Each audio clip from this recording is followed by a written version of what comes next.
Znači, vani grmi sjeva, Oluja se sprema. I Oskar je pristao da ga zatvorim malo. Deti, uživaj.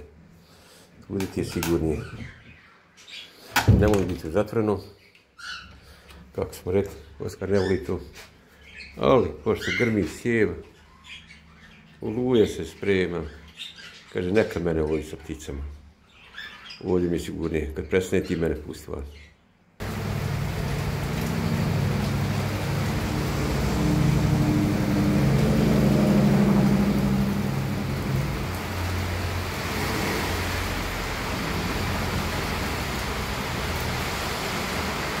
Konačno malo osvježenja nakon dugog